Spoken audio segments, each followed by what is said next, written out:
much. A few announcements. Ayan, nasa langit na ba tayo? Oo nga. Malapit na. Magiging wala yung audience.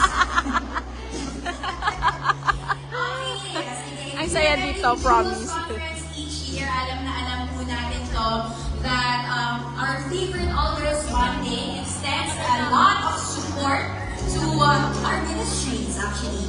Namely, Grace to be Born and Jeremiah Foundation. So your presence here in Jewel's Conference greatly supports the mothers in Grace, helping them choose to leave their babies instead